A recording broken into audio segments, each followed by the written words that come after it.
두 번째 가르침의 바퀴를 돌림에서는 상당히 난해하고 논쟁적인 무상과 무아의 개념이 제시됩니다. 육신과 정신은 수시로 변화하고 무상한데 이것이 나의 자아다라고 생각하는 게 합당한가? 이것은 나의 자아가 아니다라고 바른 지혜로 꿰뚫어 보아야 한다. 육신과 감각, 의식에 집착하지 않고 욕망에 벗어나야 더 이상 윤회하지 않고 열반, 니르바나에 이르게 된다. 우파니샤드의 해탈, 목샤와 붓다의 열반, 니르바나의 개념은 비슷하면서도 결정적 차이점을 갖습니다. 목샤는 사전적으로 속박에서 벗어남을 뜻하며 목샤에 도달했을 때 각 개인의 영혼인 아트마는 우주의 원리 브라만과 합쳐져 윤회의 속박에서 해방된다 믿어졌습니다. 붓다의 니르바나 또한 윤회의 속박에서 벗어나는 점은 동일하지만 자아 아트만의 개념을 부정합니다. 무아는 빨리어로 니르아타, 아트만이 아니다, 혹은 아나타, 아트만이 없다 두 단어가 혼용되는데 초기 경전에는 주로 아트만이 아니다, 니르아타가 사용됩니다. He is not Korean을 그는 한국인이 없다로 번역하는 게 이상하듯 엄밀하게 무아보다는 아트만이 아니다의 비하가 더 정확한 용어라 말할 수 있습니다. 두 단어 사이의 미묘한 차이 때문에 무아설과 비하설의 복잡한 논쟁이 있으나 우리는 붓다가 영원한 자아, 아트만을 부정했다는 사실 정도만 이해해도 충분합니다. 붓다는 영원한 자아, 아트만에 대한 집착이 오히려 생존을 지속하고자 하는 근원적 갈망으로 이어져 윤회의 고리 속에 남게 만드는 진짜 원인이라 생각했습니다. 또한 우파니샤드 신비주의 수행승들이 추구하던 버마 이료에 대하여 존재하지 않는 것을 목표로 삼는 허황된 수행 방식이라 비판하였죠. 그는 세상 모든 것은 변화하고 영원하지 않기 때문에 무상하며 영원한 자아 또한 존재할 수 없다고 믿었습니다. 즉, 무상과 무아는 서로 때려야 뗄 수 없는 불가분의 관계인 것입니다. 모든 현상과 존재는 끊임없이 변화하고 영원하지 않으며 결국 무너지게 된다는 무상의 개념은 놀랍게도 우주의 근본 원리, 연력학 이법칙과 같은 의미를 가지고 있습니다. 붓다는 그의 성취를 의심하는 각 지역의 대표 바라문들 혹은 다양한 육사외도 철학자들과 치열한 토론을 벌이며 일종의 도장 깨기 검증 과정을 거쳤습니다. 이들 중 자이나교 토론가 아키 베사나는 무아 사상이 윤회와 공존할 수 없는 모순점을 지니고 있음을 비판했습니다. 육체와 생각은 나의 자아이고 어떠한 선택과 행동 또한 나의 자아입니다. 만약 자아가 존재하지 않는다면 누구에게 업보가 쌓이고 누가 열반에 도달한다 말할 수 있습니까? 윤회의 주체인 자아가 없다면 윤회가 성립될 수 없고 선한 까르마를 실천해야 할 도덕적 당위성 또한 사라짐을 예리하게 지적한 것이죠. 무아설에 대한 비판은 이후에도 수백 년간 힌두 철학자들이 불교를 공격할 때 단골 레파토리로 사용되었습니다. 이런 지적에 대하여 붓다는 육체가 나의 자아다라고 말할 때 그대는 육체를 병들고 늙지 않게 마음대로 조절할 수 있는가? 느낌은 나의 자아다라고 말할 때 그대는 느낌을 마음대로 조절할 수 있는가? 물질적 육체가 자아가 아니듯 우리의 정신 또한 자아가 아니다 라고 답했습니다. 붓다에게 자아란 오온이라는 5 요소들이 상호 우전적 연결에 의하여 만들어진 일시적 집합체일 뿐이었습니다. 또한 윤회란 고정된 자아가 다른 몸으로 갈아타는 것이 아니라 자아를 유지하려는 근원적 갈망과 업보가 뒤엉켜져 만들어진 의식의 연속적 흐름으로 설명하였죠. 의식의 연속적 흐름은 타고 있는 촛불에서 다른 양초로 불꽃이 옮겨붙는 과정으로 비유할 수 있습니다. 붓다의 관점에서 어릴 적 나와 현재의 나, 미래의 나, 환생한 이후의 나는 같은 나라고 말할 수 없으며 우리는 시간에 따라 매 순간 새롭게 존재하는 찰나적 존재입니다. 하지만 우리가 일관된 자아가 있다고 느끼는 이유는 우리의 의식이 매 순간순간 변화를 인식하기 어렵기 때문입니다. 예를 들어 영화의 경우 각 프레임은 실상 멈춰 있지만 우리 뇌는 프레임의 빠른 변화를 인식할 수 없기 때문에 움직이는 하나의 장면으로 착각하게 되죠. 마찬가지로 우리의 자아 역시 빠른 변화 속에서 순간적으로 재조합되는 과정이 반복되지만 우리는 그 변화를 알아차리지 못하고 고정된 자아에 대한 환영을 갖는 것입니다. 아트만에 대한 부정은 고대 종교 간의 틀을 깨는 파격적 주장으로 당시 종교인들의 큰 관심을 끌었습니다. 방랑 수행자 와차쿠타 또한 붓다를 만나 아트만이 실제 존재하는지 여부를 질문했으나 이때 붓다는 침묵으로 일관하였죠. 아난다가 왜 질문에 답하지 않았는지 연유를 묻자 아난다여, 만약 아트만이 있다 대답하면 영혼주의자 브라만의 이론에 찬성하는 격이다. 만약 아트만이 없다 대답하면 이는 죽음이 끝이라는 단멸주의자의 이론에 찬성하는 격이다. 즉, 붓다는 사람들이 무아의 개념을 일체의 윤리적 행위와 업보를 모두 부정하는 단멸론으로 오해할까 경계했던 것입니다. 붓다는 답을 도출할 수 없는 형이상학적 질문들에 대하여 자주 침묵으로 일관했는데 제자들 중에는 답답함을 느낀 사람도 있었죠. 제자 말랑끼아 붓다는 우주는 영원합니까? 유한합니까? 영혼과 육체는 동일합니까? 다릅니까? 열반에 이른 붓다께서는 죽은 후 존재합니까? 존재하지 않습니까? 이 질문들에 답하지 않으면 다시 세속으로 돌아가겠다며 강경하게 요청했습니다.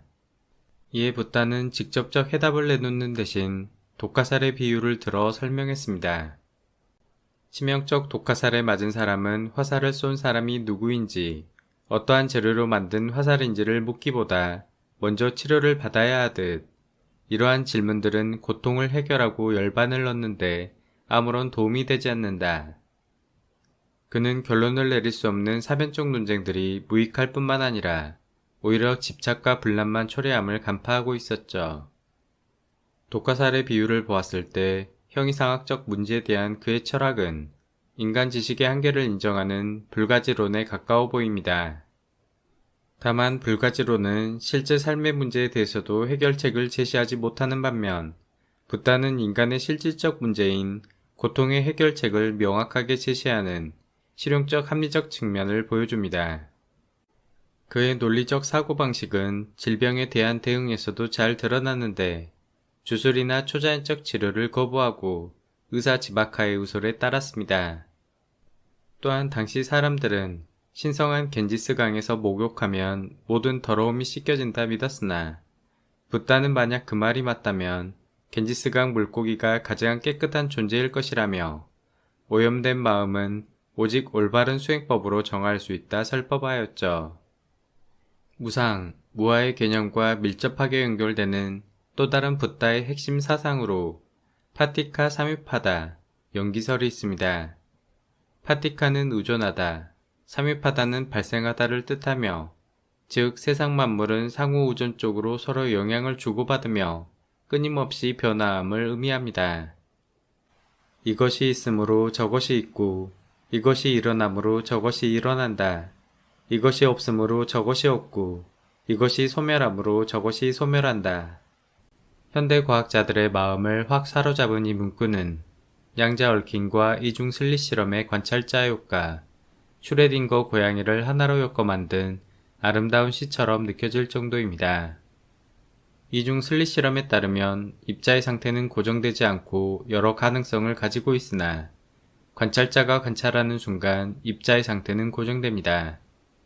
또한 한 입자가 특정 상태에 있으면 다른 입자의 상태도 그의 영향을 받으며 두 입자는 각각 독립적으로 존재하지 않고 서로 얽혀있는 상호우존적 상태를 유지하죠. 물론 연기설을 양자역학과 연결짓는 것은 비약적 해석이지만 붓다는 주변 환경에 대한 깊이 있는 관찰과 사유를 통해 직관적으로 자연의 원리를 꿰뚫어 보았음이 분명합니다. 사성제와 팔정도만으로도 인간의 고통에 대한 훌륭한 통찰력을 보여주나 심오한 무상과 무아, 연기설이 한 스푼 더해짐으로써 깊은 풍미의 고급진 종교 철학으로 완성되었다 말할 수 있습니다. 붓다의 성단은 6명으로 시작하여 데부오의 아들 야사와 그의 친구들이 함께 입단하면서 60명으로 늘어났습니다. 이후 불의 신 아그니를 섬기던 까사파 삼형제의 제자들 1000명이 한꺼번에 귀의하면서 대규모 승단으로 빠르게 성장하였죠. 부유한 마가다국의 빈비사라 왕은 붓다의 가르침을 받아들여 승단의 가장 든든한 후원자가 되었고, 라자가 대나무 숲의 최초의 승원, 중림정사를 기증했습니다. 이후에도 붓다의 10대 제자 중 가장 뛰어난 1인자로 평가받는 사리붓다와 2인자 모칼라나가 250명의 방랑 수행자들을 이끌고 함께 입단했습니다. 원래 사리붓다와 모칼라나는 진리란 확정 불가능하다의 불가지론을 제창한 산자야 벨라티붓다의 제자였습니다. 사리붓다는 모든 진리가 확정 불가능하다면 나는 그것을 또 어떻게 확신할 수 있을까를 고민하다가 붓다의 명료한 가르침에 감명받고 불문에 귀의하였죠. 한편 대부호 아나타핀티카는 코살라국의 수도 스라바스티에 기온정사를 건립하여 기증하였고, 붓다는 기온정사를 거점으로 20년간 많은 제자들을 양성했습니다. 그의 명성이 널리 퍼지면서 아난다, 우빨리, 마하나마, 아누루타, 바디아, 데바타타를 비롯한 많은 샤카족 청년들과 붓다의 양모 고타미가 입단했습니다. 베다 전통에 따르면 여성은 수드라 계급과 동급으로 취급되어 베다를 배우는 것 자체가 철저하게 금지되어 있었죠. 붓다는 여성뿐만 아니라 인분을 치우던 수니타, 이발사 우파리, 마탄가와 같은 불가족 청민까지 출가자로 받아들이는 파격적 행보를 펼쳤습니다. 이름이 밝혀진 제자들 1160명 중 계급이 확인된 사람이 총 532명으로 바라문 219명, 크샤트리아 128명, 바이샤 155명, 수드라와 불가촉 천민 33명으로 확인됩니다. 수드라와 불가촉 천민의 비율이 낮긴 하지만 입단의 길이 열려 있었던 사실이 중요하며, 바라문 계급의 특권을 포기한 채 평등주의 승간에 인분하는 비율이 높았다는 점 또한 눈여겨볼 만합니다. 붓다는 계율에 따른 도덕적 행위의 결과뿐만 아니라 행위의 동기를 더욱 중요시했습니다. 그는 의도의 순수성을 강조하여 탁발 시 상대방이 고기를 주더라도 거절하지 않고 받아 먹도록 가르쳤습니다. 이는 스스로 동물을 죽이지 않는 한 음식을 받는 마음가짐의 동기가 더 중요하다고 본 것입니다. 승가 공동체는 청빈한 삶을 유지하기 위해 해뜨기 전과 정오 이후에는 탁발을 금지했고, 하루 한 끼 남김없이 먹어야 하는 규율을 지켰습니다. 붓다는 노년에도 탁발을 위해 끊임없이 걷고 음식을 가리지 않고 소식하며 절제된 삶을 지속했습니다. 그가 80세가 되던 해 벨로아 마을에서 우기 안거도 중 사경을 헤맬 정도로 심한 병에 걸렸다가 겨우 몸을 추스렸습니다. 아난다여, 나는 승단이 나의 지시 아래 있다 생각하지 않는다. 나는 이제 늙어 삶의 마지막 단계에 이르렀다. 낡은 수레가 가죽끈의 힘으로 가듯 육체 또한 겨우 유지되는 것 같구나. 눈에 보이는 형상을 떠나 참선에 머물 때 나의 마음은 가장 평온하다. 붓다는 모든 비구들을 모이게 하여 자신의 죽음이 얼마 남지 않았음과 가르침, 다르마를 지켜나갈 것을 당부했습니다. 그는 쿠시나가루로 가는 마지막 여정 중 대장장이 천민 춘다로부터 수카라 맞다바라는 요리를 받아먹고 혈변을 보는 심한 식중독에 걸렸습니다. 음식의 정체는 어린 돼지고기 요리 혹은 버섯 요리로 추정됩니다. 붓다는 음식이 상했음을 알았지만 모두 먹은 후 남은 음식을 다른 수행자들에게 주지 말고 땅에 묻게 했습니다. 그는 극심한 고통에 괴로워하면서도 자신의 죽음 후 춘다가 비난받을 것을 염려하여 버춘다여, 그대의 공양을 마지막으로 먹은 후 열반한 것은 그대의 공덕이며 행운이다 라고 안심시켰죠. 붓다는 쿠시나가르에서 열반 직전 마지막 설법을 이어나갔습니다. 아난다여, 울지 말고 슬퍼하지 말라. 내가 사랑하고 좋아하는 것들과는 결국 헤어지기 마련이라 이미 말하지 않았던가. 태어나는 것, 존재하는 모든 것은 결국 사라지기 마련인데 사라지지 않길 바라는 것은 불가능한 일이다.